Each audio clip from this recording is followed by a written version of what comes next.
Hebreus 10, os versículos 19 a 25. Hebreus 10, 19 a 25. E nós iremos meditar nessa temática pelo sangue de Jesus. Os irmãos se recordam, a nossa série é Somente pelo Sangue. E hoje o título do sermão é Pelo Sangue de Jesus. E nós vamos ver algumas coisas que podemos fazer através do sangue de Jesus. Aliás, são coisas que podemos fazer e devemos fazer, porque todas essas coisas são exortações no texto. Então eu quero que vocês observem bem os verbos quando eu ler o texto, porque vocês vão ver que o autor de Hebreus está nos exortando. Como eu disse aos irmãos, nós não sabemos quem escreveu. É atribuído muitas vezes a Paulo, mas não sabemos quem escreveu a carta aos Hebreus. Então ele está nos exortando a fazer essas coisas através do sangue de Jesus. Vamos para a leitura? Preste bastante atenção no texto. Olha só. Portanto, meus irmãos, tendo ousadia para entrar no santuário pelo sangue de Jesus. Está aí o título. Pelo novo e vivo caminho que ele nos abriu por meio do véu, isto é, pela sua carne, e tendo um grande sacerdote sobre a casa de Deus, que é Jesus, aproximemo-nos. Essa é uma exortação, uma ordem, está no imperativo. Aproximemo-nos com um coração sincero, em plena certeza de fé, tendo o coração purificado da má consciência e o corpo lavado com água pura. Guardemos firme a confissão da esperança sem vacilar, pois quem fez a promessa é fiel. E cuidemos também de nos animar uns aos outros no amor e na prática de boas obras. Não deixemos de nos congregar, como é costume de alguns. Pelo contrário, façamos admoestações, ainda mais agora que vocês veem que o dia se aproxima. Vamos orar? Pai, obrigado por esse texto. Que texto maravilhoso. Nos ajude a entendê-lo e nos ajude também a praticá-lo, com o auxílio e o poder que vem do teu Santo Espírito que habita em nós. Em nome de Jesus. Amém. Irmãos, quando eu leio esse texto, eu me lembro de um cântico antigo, que todos conhecem, que é o cântico Jesus em tua presença. Esse cântico é um cântico que já se tornou comum em toda a cristandade no Brasil todo, né? Na cristandade brasileira, mas também no mundo, ele é conhecido no mundo. E é um cântico que fala um pouco sobre exatamente isso que o texto está falando. Vamos lembrar aqui o começo do cântico. O cântico diz: Jesus em tua presença, reunimo-nos aqui. Às vezes a gente canta sem prestar atenção. Então é um cântico que está falando do quê? Da nossa reunião. É um cântico para ser cantado com a igreja reunida. Você pode cantar ele lá na sua casa, sozinho, mas a lógica do cântico é para ele ser cantado junto com os irmãos. Então reunimos-nos aqui. Contemplamos tua face e rendemos-nos a ti. Pois um dia a tua morte, a razão de estarmos reunidos, é porque um dia a tua morte trouxe vida a todos nós e nos deu completo acesso ao coração do Pai. E a frase que destaco, que tem tudo a ver com o texto de hoje, é essa: e o véu que separava já não separa mais. Vocês sabem que continua dizendo: e a luz que outrora apagada agora brilha, e cada dia brilha mais, só para o teu louvor. Agora olha só, o véu que separava já não separa mais. Sobre o que esse cântico está dizendo? Às vezes você canta e não se atenta a isso. E eu já expliquei aos irmãos ao longo dessa série, expliquei que no Antigo Testamento o templo, o santuário, o tabernáculo era dividido em duas partes. A primeira parte era o santo lugar, onde todo judeu ia até ali e oferecia os seus sacrifícios. A segunda parte, mais afastada, dividida por um véu, por uma cortina enorme, era o Santo dos Santos, onde ali tinha como símbolo essa parte do santuário, esse segundo santuário mais afastado, ele tinha como símbolo a presença de Deus, onde ali o sumo sacerdote entrava apenas uma vez por ano para oferecer sacrifício por si e pelo povo. onde ali estava a Arca da Aliança, onde ali nenhum outro poderia entrar, apenas o sumo sacerdote. Alguns comentaristas, como o Augusto Nicodemos, afirma que o sumo sacerdote apenas poderia entrar e qualquer outro que entrasse, que não fosse o sumo sacerdote, seria morto.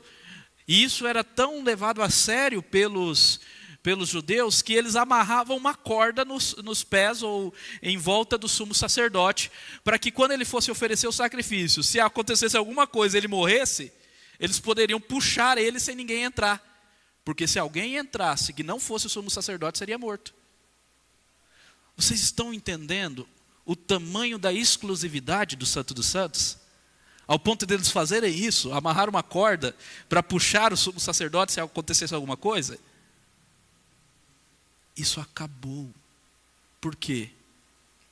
Marcos 15, 38. Cena da crucificação. Quando Jesus disse, está consumado, o véu do santuário se rasgou em duas partes, de alto para baixo. A ideia é que não foi nenhum homem que foi ali e rasgou, mas rasgou de cima. É Deus que está abrindo e nos dando livre acesso. É sobre isso que esse canto está dizendo. E nos deu completo acesso ao coração do Pai. Nós podemos adentrar o Santo dos Santos, o santuário, e o véu que separava já não separa mais. Irmãos, é sobre isso que o texto que nós lemos vai nos falar. Aliás, vai nos exortar a fazer. Adentrem o santuário, entrem, vão para perto de Deus. Porque agora nós temos livre acesso pelo sangue de Jesus. Mas calma, antes eu já estou adiantando meu primeiro ponto do sermão. Vamos só relembrar aqui um pouquinho do contexto e sobre o que nós aprendemos ao longo dessa série. Hebreus foi escrita para motivar os cristãos a permanecerem firmes na fé, mostrando a superioridade da fé cristã. Cristãos judeus, de segunda geração de cristãos, estavam sendo tentados a se desviarem da fé cristã. Por quê? Porque eles estavam sendo perseguidos. Perseguidos por quem? Pelos seus próprios irmãos judeus. Os próprios judeus estavam perseguindo aqueles judeus cristãos, tirando eles da comunidade, denunciando eles para o Império Romano e por aí vai. E por causa disso, eles estavam sendo tentados. Claro que aqueles que eram verdadeiramente cristãos iriam perseverar, por isso essa carta é escrita, para motivar eles a perseverarem. Mas muitos estavam sendo tentados a abandonarem a fé. E aí, por isso, o autor de Hebreus escreve uma série de homilias, de pregações, para exortar esses irmãos, mostrando que Cristo e a fé cristã é superior a tudo que o judaísmo tinha de importante. E nós já falamos isso algumas vezes. Nos capítulos 9 e 10, aprendemos enfaticamente que Cristo é nosso sacerdote. Ele é o nosso sacerdote, o sumo sacerdote. É aquele que oferece o sacrifício e ele é o próprio sacrifício. Por isso, meus irmãos, hoje o pastor, os presbíteros, até os diáconos, não são sacerdotes da casa do Senhor, como se só nós fôssemos. Toda a igreja é chamada de sacerdócio real. Então você é um sacerdote, porque Cristo é e passou também para você. Então não existe essa classe mais sacerdotal como no Antigo Testamento existia, porque Cristo cumpriu. Então todos nós temos o mesmo dever diante de Deus. Olha que legal. Então Cristo ofereceu o sacrifício perfeito de seu próprio sangue. E aí nós aprendemos algumas coisas. Olha só os temas das pregações. Hebreus 9, 11 a 12, está sublinhado aí o tema da pregação. O sangue derramado de Cristo nos trouxe redenção. Hebreus 9, 23 a 28, Cristo veio e voltará para salvar os que nele esperam. Hebreus 10, 1 a 10, o sacrifício de Cristo é eficaz e agradável diante de Deus. Hebreus 10, 11 a 18, semana passada, este sacrifício singular de Cristo nos redime para sempre. E hoje, Hebreus 10, 19 a 25, pelo sangue de Jesus, temos pleno acesso a Deus. E algumas implicações mais que nós vamos ver. Amém? Então, pelo sangue de Jesus. E o primeiro ponto é exatamente esse. Pelo sangue de Jesus, podemos e devemos nos aproximar de Deus com a certeza da fé. Vamos ver? Olha só. Versículo 19 e 20 diz: portanto, meus irmãos, tendo ousadia para entrar no santuário, pelo sangue de Jesus, pelo novo e vivo caminho, que ele nos abriu por meio do véu, isto é, pela sua carne. Tendo ousadia para entrar no santuário, pelo novo e vivo caminho. O que o texto está nos dizendo? O texto está nos falando exatamente aquilo que eu já expliquei na introdução, ao trazer o cântico Jesus em tua presença. Antes nós tínhamos esse acesso à presença de Deus vetado, acesso que foi vetado por causa do pecado. Quando o homem caiu, o pecado faz separação entre nós e o nosso Deus. E as nossas iniquidades, como diz Isaías, encobre o seu rosto de nós. E por isso nós precisávamos sempre de um mediador.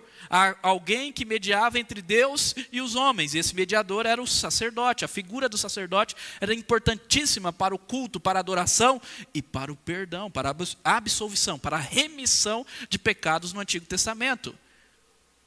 Um judeu crente do Antigo Testamento, ele não tinha livre acesso à presença de Deus. Ele precisava do sacerdote. Claro que alguns homens do Antigo Testamento, eles eram também sacerdotes, e por isso que eles tiveram livre acesso à presença de Deus. Mas, de maneira geral, a nação de Israel, os judeus, os hebreus, eles precisavam do sacerdote para oferecer sacrifícios por eles, para interceder e para pedir perdão. Meus irmãos, às vezes a gente não consegue ver a dimensão disso daqui, porque hoje nós já nascemos na época que temos livre acesso. Nós não precisamos de um mediador, nós podemos simplesmente orar, buscar o Senhor. Nós falamos que quando nos convertemos já estamos na presença do Senhor. O judeu, ele não tinha essa visão. Por isso aqui é tão forte para um hebreu. E o texto diz: olha, meus irmãos, tenham ousadia. Intrepidez não é falta de respeito, é ousadia. A gente tem que tomar cuidado com isso, porque hoje parece que o nosso mundo evangeliquez aí, ele entende que você pode ter falta de respeito diante do Senhor. Não, o nosso Deus é o Deus dos céus, o Criador dos céus e da terra. Nós temos que zelar quando nós entramos na presença dele, ter zelo, ter respeito. Agora, ousadia é outra coisa. Ousadia é o quê? Não tenha medo de entrar na presença de Deus. Não precisam amarrar uma corda. Não precisa ficar com medo de morrer. Vão, entrem até o Santo dos Santos. Entrem no santuário. Mas não entrem, o texto está falando, não é pela sua própria força. Não é para oferecer os seus sacrifícios de justiça ou de autojustiça. Não é mediante a sua capacidade de ser bom. Não. Pelo sangue de Jesus. É o sangue de Jesus que nos faz aceitáveis diante de Deus. É porque o sangue passou em nós. É porque nós fomos lavados pelo sangue. Não há outro motivo. Não é porque você é bom. Não é porque você é um religioso compromissado. Apesar que você tem que ser compromissado, sim, com as coisas de Deus. Mas não é por isso. Senão isso é legalismo, é moralismo. Você está achando que é melhor do que o outro. Se torna orgulhoso. Não. É pelo sangue de Jesus. E é muito bonito porque diz, esse sangue de Jesus, ele é o novo. Novo em detrimento do antigo.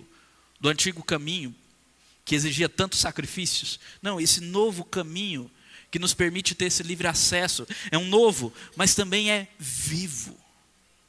Por quê? Porque Jesus está vivo. E ele mesmo diz, eu sou o caminho, a verdade e a vida. Jesus morreu, mas ressuscitou.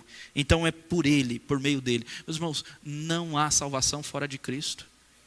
Tem uma pergunta que muitas pessoas gostam de falar, pessoal, mas fulano lá, às vezes os índios, às vezes uma tribo afastada, podem se salvar sem ouvir o evangelho? A resposta é, não há salvação fora de Cristo. Para se salvarem, tem que ouvir de Cristo. Mesmo que seja uma revelação especial, alguma coisa aparecendo. Mas sem Cristo não há salvação. Irmãos, o que é importante nós entendermos é isso. Não basta crer que Deus existe. Não basta crer, não, eu creio em Deus. Não. Jesus, ele diz, crede no Pai, mas crede também em... Sem Jesus não há salvação. Se você sair aqui perguntando na rua, Goiânia é uma cidade crédula. É diferente, São Paulo não é crédula. Rio de Janeiro não é crédula, porque são cidades mais seculares. Goiânia é uma cidade crédula. Anápolis, então, né? Ali tem mais evangélico do que pessoas. Eu ia falar isso, mas eu pensei, não, vai ofender. Então, nós temos pessoas crédulas. E se você sair perguntando na rua, você crê em Deus? Sim. Você crê em Deus? Sim. Meus irmãos, isso não basta. Às vezes o Deus que a pessoa está crendo não é o Deus das Escrituras. Não é o Deus das Escrituras, é um Deus inventado, é um Deus do senso comum, é simplesmente uma divindade deísta que deu corda no universo e se ausentou, é o Deus da ciência. Vocês estão entendendo? Nós precisamos ir além, nós precisamos do Deus encarnado. Ele é o novo e vivo caminho, sem Ele não há acesso à presença de Deus. Não há outro caminho. Não basta crer só numa divindade. Tem que crer no Deus encarnado, em Cristo, no sacrifício remidor dele. Ele é o novo e vivo caminho. E olha só, pelo novo e vivo caminho que nos abriu por meio do véu. Contraponto aqui. O que é o véu? O véu do templo. Mas ele explica, isto é, pela sua carne. Então ele vai dizer, olha, esse véu que se rasgou, é a sua carne que foi rasgada em favor de nós. E por isso nós temos livre acesso. Foi a sua carne que foi vertida ali na cruz.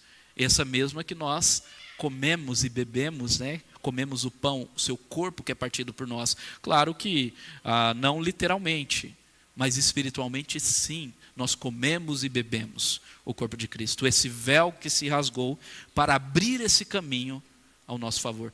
Por isso que é só Cristo. Porque só Ele morreu. Só Ele verteu o seu corpo ali na cruz. Só Ele derramou o seu sangue em favor de nós. Amém? E aí o texto continua. E tendo um grande sumo sacerdote, na verdade ele diz grande sacerdote, anteriormente que ele fala que Jesus é o sumo sacerdote, mas a ênfase é essa. Tendo um grande sacerdote sobre a casa de Deus, sobre nós que nos tornamos casa de Deus, aproximemo-nos. Meus irmãos, aqui que está a exortação, o verbo imperativo. E eu quero que vocês percebam que todas as exortações desse texto estão no plural. O texto não está dizendo aproxime-se sozinho, por conta própria, individualisticamente. Não, o texto está dizendo aproximemo-nos juntos, como igreja, como reunião, em união, em adoração. E o texto está falando exatamente de adoração. Para que a gente se aproxima diante de Deus?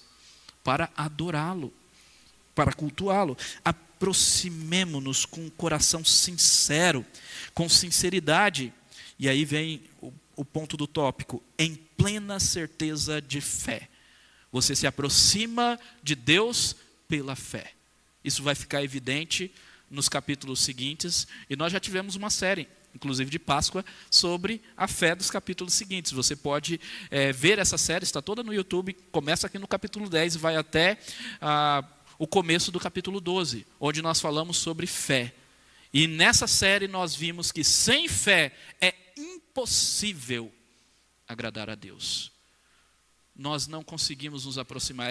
Aquele que se aproxima de Deus, o texto diz, tem que crer que Ele é bom, que Ele existe, que Ele é bom e é galardoador dos que o buscam. É assim que o texto fala. Então, é com fé que nós nos aproximamos. Sem fé, não tem como. É pela fé que somos salvos. Tem que aproximar crendo que o sacrifício de Cristo é suficiente para me salvar e para me dar livre acesso à presença de Deus. Então aproximemos com sinceridade. Deus sabe quem não é sincero. Deus sabe quem está se aproximando por vaidade, querendo glória humana, querendo falsidade. A gente sabe. Você consegue identificar quando alguém se aproxima de você sem sinceridade? Eu quero ser seu amigo, né? Tá saindo um veneninho assim, ó. Quero ser seu amigo, né? Ponto para te picar. A gente sabe. Se nós que somos homens e não vemos o coração, conseguimos identificar a falsidade, ainda mais Deus, meus irmãos. Não tem como se aproximar dele com falsidade. tem que ser sincero. E Deus olha a sinceridade do coração. E Deus ama a sinceridade do coração. Orações sinceras, Senhor, me ajude. Ele ama. Aproxime com fé. E o que mais? Tendo o coração. Uma vez que você creu, uma vez que o sangue passou pela sua vida, então o seu coração é purificado da má consciência. A má consciência devido ao pecado. Então o seu coração é purificado. E é interessante porque uma vez que o coração é purificado da má consciência, também é liberto dela. Para que você não fique o tempo todo achando, ou com aquele peso na consciência que você não pode se achegar à presença de Deus. O pecado não faz isso? Já vi muitos irmãos, pastor, mas eu pequei essa semana, não posso tomar da ceia, não posso me aproximar da presença de Deus, eu fico com vergonha, não consigo orar. O texto está dizendo, não, vá com fé. Na certeza que você tem o perdão, como nós falamos o texto. Se confessar os vossos pecados, Ele é fiel e justo para vos perdoar e purificar de toda injustiça. Então não é porque você é bom. E esse é o ponto, eu sempre falo quando a gente participa da ceia isso, né, irmão? Se você está querendo participar porque você é bom, porque essa semana você foi top, não participe. Porque não é porque você é bom. E se você, então, deixa de participar pensando que é porque você é bom, é pelas suas obras que você pode participar ou não, existe um erro. Não é pelas suas obras que você pode ou não participar, mas é porque Cristo te convidou graciosamente e disse, senta comigo aqui na mesa, e tudo que está aqui você não pode de maneira alguma pagar. Você já foi em um restaurante assim? Alguém te levou e tal, e você não tinha condição de pagar, e as pessoas, deixa comigo. Uma vez eu fui em São Paulo, e estava com os pastores e tal, e uns presbíteros lá de São Paulo, a igreja do Calvário, nos levou para um restaurante. Quando eu vi a conta, estava batendo quase R$1.000. Tinham vários pastores. Eu fiquei pensando, nossa, vai dividir isso. E eu tinha passado 2 semanas em São Paulo, com dinheiro contado. Eu disse, nossa, vai dividir isso, vai gastar todo o meu dinheiro contado. Aí um presbítero chegou, presbítero falou, fica a dica. Então o presbítero falou, pode deixar que eu pago. Eu disse, Rensga. Eu não tinha condições, eu fiquei extremamente feliz. Agora imagina a ceia, a mesa. A gente tem certeza que a gente não merece. Que não tem condições nenhuma de pagar o custo do sangue e da carne de Cristo. Mas Ele nos convida, e Ele fala, pode deixar comigo, é eu que pago, não é você. E se você está querendo pagar, casca fora daqui. É eu que pago. É isso. Então tira a má consciência e o corpo lavado em água pura, que é uma referência ao batismo. A transformação interior do coração deve ser manifestada pela confissão pública, o batismo, o corpo lavado em água pura. E nós vamos ver agora mais uma ênfase do batismo, que o batismo segue a confissão, exatamente o segundo ponto. Podemos então guardar firme a confissão da esperança. Só um versículo, olha só. Guardemos firme a confissão da esperança sem vacilar, pois quem fez a promessa é fiel. Quem fez a promessa é fiel. Fidelidade de Deus sendo chamada a nossa atenção agora. Que coisa maravilhosa. Então podemos guardar firme a confissão, e devemos. A confissão que professamos quando cremos e nos batizamos. Que Jesus é o Senhor, que Jesus é o Salvador, que Jesus é o nosso Deus, que Jesus é perdoador. Como nós vimos, Ele é fiel e justo. Mais uma vez, fidelidade. É essa confissão.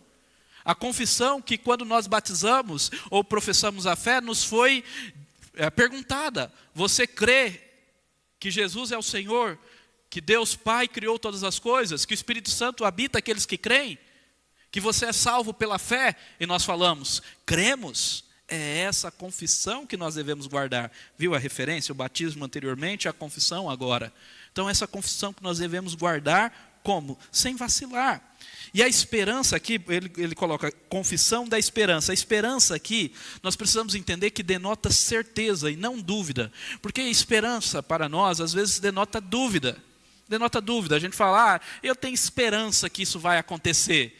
E na verdade você não tem esperança nenhuma que isso vai acontecer. Na verdade você está dizendo, talvez aconteça. Certamente não vai acontecer, mas eu vou colocar um negocinho ali de esperança. Não é assim para o judeu. Esperança é esperar algo que é certo que vai acontecer. E onde nós vemos isso? Vira a página aí. Quando fala sobre a fé, a natureza da fé. Olha só. Ora, a fé é a certeza das coisas que se esperam e convicção dos fatos que não se veem. É certeza. É esperar com certeza, dizendo, olha, Jesus vai voltar, e eu tenho certeza que ele vai voltar, então vou ficar esperando aqui. É como se nós fizéssemos isso aos nossos filhos, fala, fica sentado aqui e me espere. E o filho fica ali sentado esperando na certeza de que o pai vai e volta. É certeza, não é dúvida.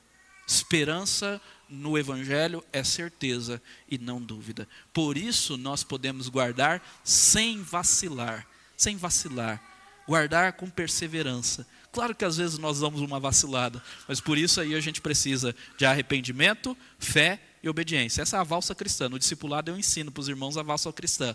A valsa cristã, valsa tem 3 tempos. Com os nossos irmãos músicos, uma vez eu falava assim, 1, 2, 3, 1, 2, 3. Aí o Dedé me chamou assim, pastor, o primeiro é mais forte. Eu disse, beleza. 1, 2, 3, 1, 2, 3, 1, 2, 3. Aprendi. Essa é a valsa cristã.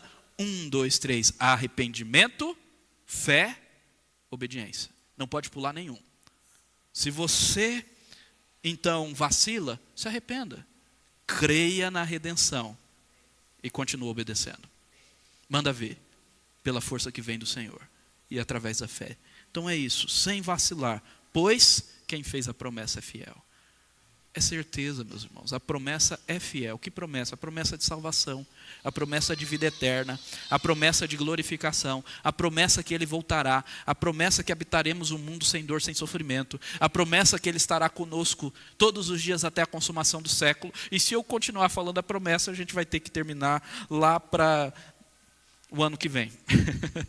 Porque tem muitas promessas. E o nosso Deus é fiel. Amém?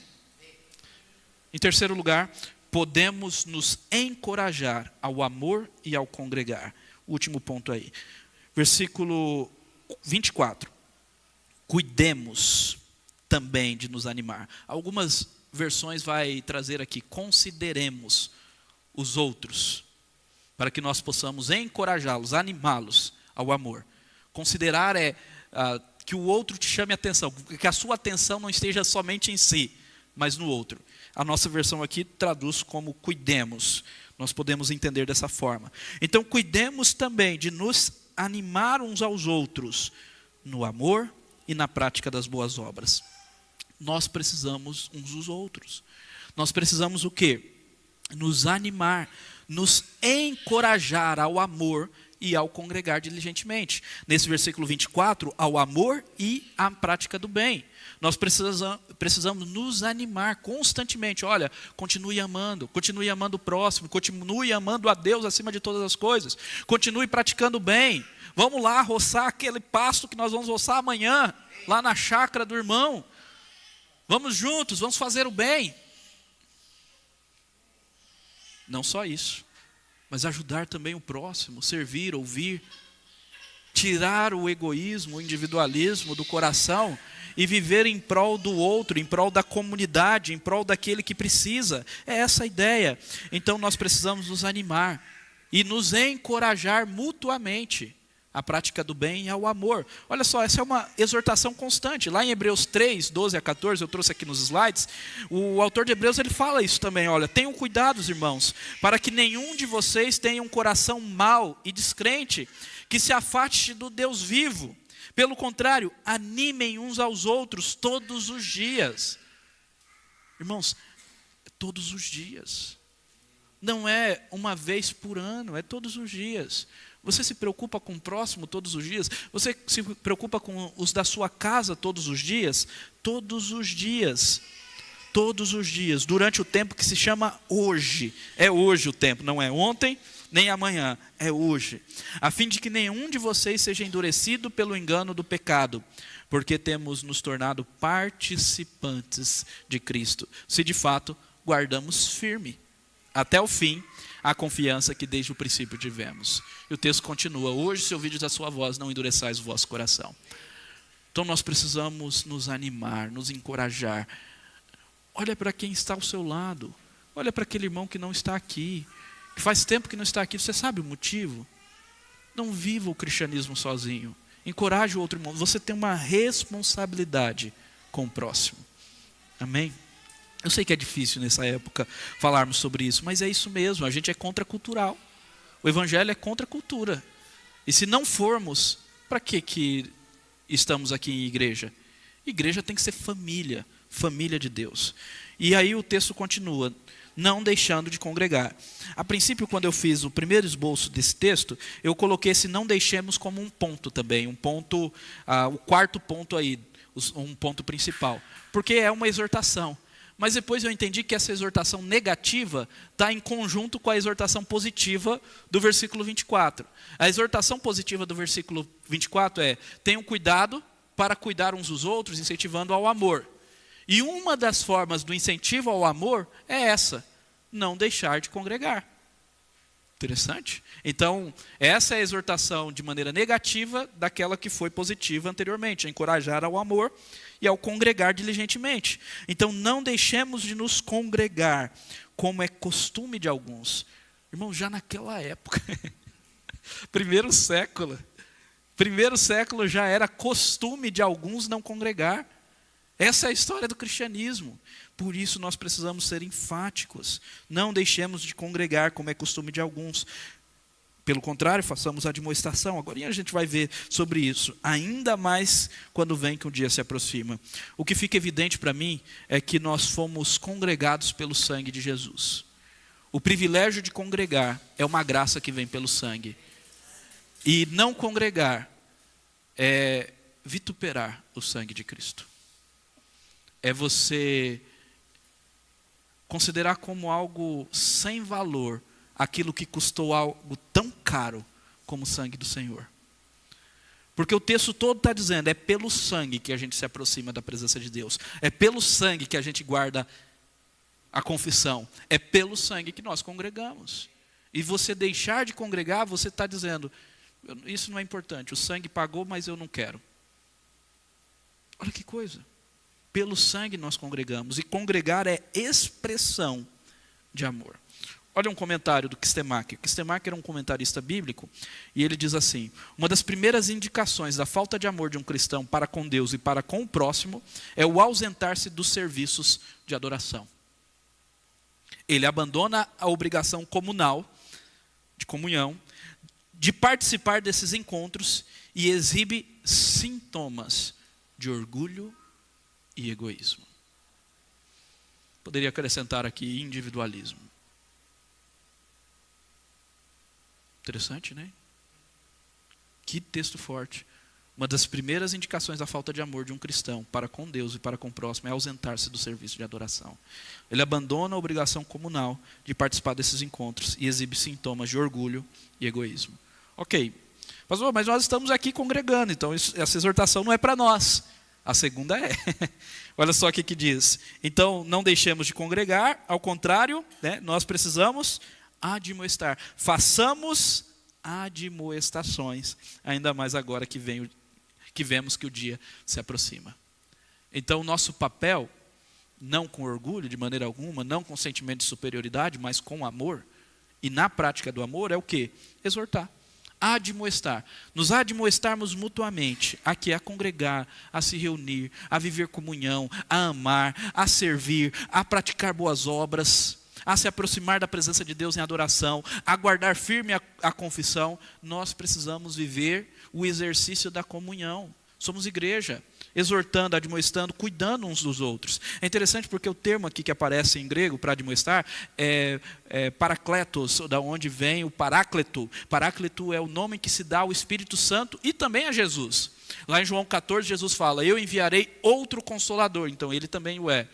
E o termo que aparece ali é paráclito, consolador. E é esse mesmo termo que aparece aqui para admoestação, que se significa admoestar, exortar, significa chamar para caminhar contigo.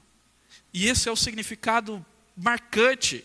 Nós falamos de Life on Life, nós temos alguns grupos de Life on Life, queria que tivesse muitos mais. Estamos precisando de discipuladores, compromissados.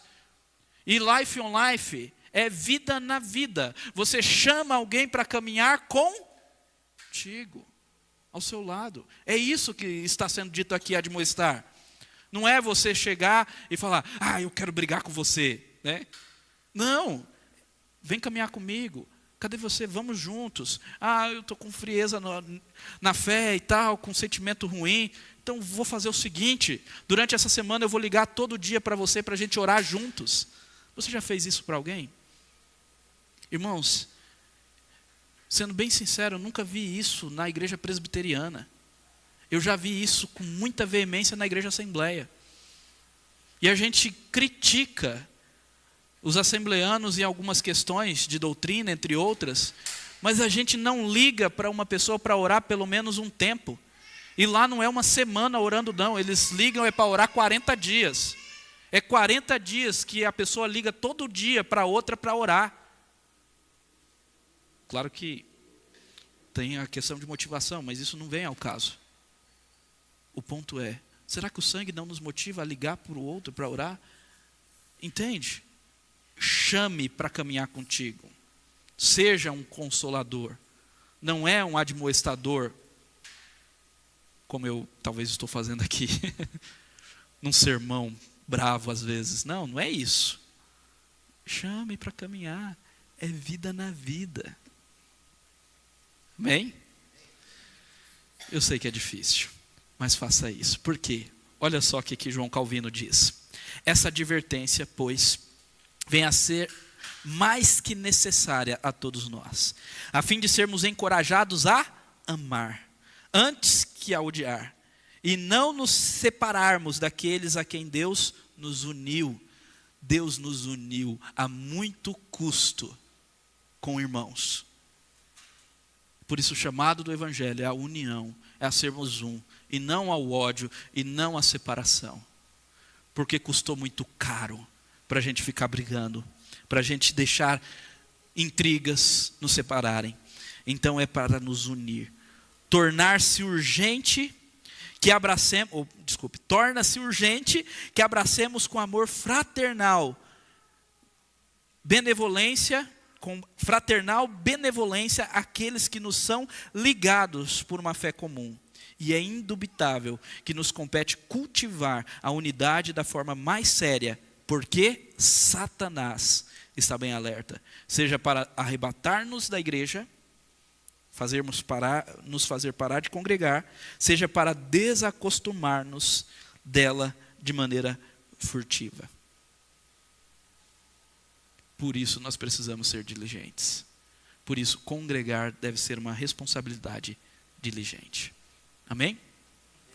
Para concluir, não sei se vocês perceberam, mas esse texto dá destaque nas 3 virtudes cristãs: fé, esperança e amor. No versículo 22 fala da certeza da fé, versículo 23 fala da confissão da esperança, versículo 24 fala sobre a prática do amor.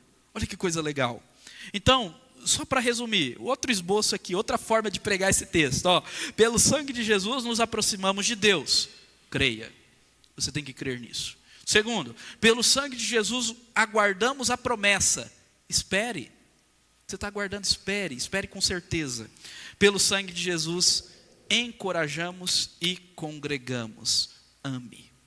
Isso é evidência que você ama a Deus, quando você encoraja e congrega, e que você ama o próximo. Uau! E até quando? Até o dia da sua vida. O dia aqui, que ele fala, admoestemos uns aos outros, até o dia é o dia do juízo, que será para a condenação daqueles que não creem. Para nós é o dia da vinda de Jesus, que será para a glória. Por isso, meus irmãos, praticando somente pelo sangue, somente marcado pelo sangue, somente com o sangue do Cordeiro em sua vida, aproxime-se de Deus com ousadia. Não aproxime-se com as suas obras, são trapos de imundícia.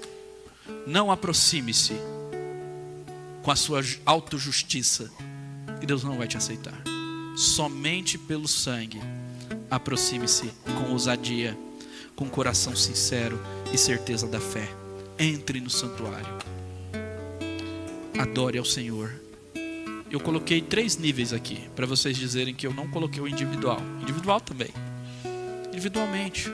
Adore o Senhor na solitude do seu quarto, do Santo dos Santos, que é o seu quarto.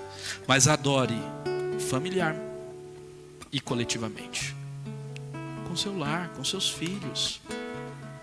É sua responsabilidade ensiná-los a orar, a louvar ao Senhor, a adorá-lo. Nada mais é importante do que isso. A Netflix e aquela série que você gosta não é mais importante. A sua pós-graduação e qualquer curso que você faz não é mais importante. A sua academia, o seu entretenimento não é mais importante do que você pegar os seus filhos, colocar a roda da mesa ou no sofá, todo mundo ali, e cantar um cântico.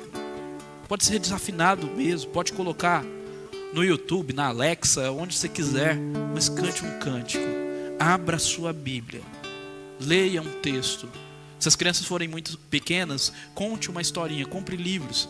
Irmãos, eu compro livro de historinha para as minhas filhas. Nessas feiras de shopping custa R$10. E são livros sensacionais. Sensacionais. Então compre livros de historinha. Conte a historinha e ore. Seu filho precisa ver você orando. Sua filha precisa ver você orando. Ore. Ensine-o a orar. Familiar, mas coletivamente. Nada substitui o coletivo. São esses 3 níveis. Um não substitui o outro. A gente tem ouvido muito nessa era dos desigrejados aquela frase: eu sou igreja, não preciso congregar.